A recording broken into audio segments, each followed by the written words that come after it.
तुम्हारी जुर्रत कैसे हुई है कदम उठाने की? मैंने सब कुछ अब्बू को बता दिया था, उनकी मर्जी से शादी की है मैंने।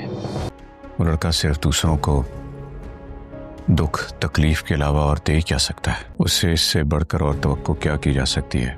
कमाल है, हम मुझे 30,000 नहीं दे सकते? पता नहीं कौन से शौहर होते हैं जो अपनी बीवियों का इतना ख्याल रखते हैं, उनकी ख्वाहिशात पूरी करते हैं। नौकरी है नहीं मेरे पास, 1 रुपया नहीं है मेरे पास, मैं कैसे दूं तुम्हें पैसे, कहाँ से दूं? वैसे भी जिन औरतों की औलाद नहीं होती ना, उनकी ससुराल में कोई इज्जत नहीं होती, और मियाँ हमेशा दूसरी औरतों के चक्कर में रहता है। मैं लेके जाऊंगी ना तुम्हें बाबा के पास। तुम्हारी पहली बीवी, क्या मैं उसका हक मार रही हूँ?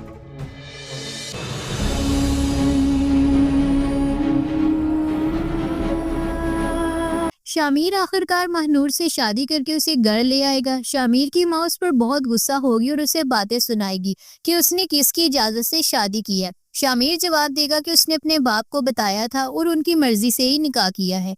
अब ये बात वाज़ेह नहीं कि महनूर ने शामिर से शादी मोहब्बत में की है या वो सिर्फ उसका पैसा और घर बार लूट कर रातों रात भागना चाहती है। महनूर की माँ और वो महक के साथ फ्रॉड करेंगी। महनूर की माँ घर आकर पैसे बटोरना शुरू कर देगी। जब उसे पता चलेगा कि महक कभी भी माँ नहीं बन सकती, तो वो उसे औलाद का लालच देगी और वो महक से कहेगी कि वो एक बाबा जी को जानती है जो उस पर दम करेंगे और वो फौरन माँ बन जाएगी। इस काम के लिए उन्हें 30,000 रुपए की ज़रूरत है। महक फौरन जाकर अपने शौहर आर्यान से लड़ना झगड़ना शुरू कर देगी कि उसे इलाज के लिए पैसे चाहिए। रेयान बहुत बेबस होगा और कहेगा कि नौकरी भी नहीं है मेरे पास, 1 रुपया नहीं है, तो मैं कैसे पैसे दूंगा तुम्हें।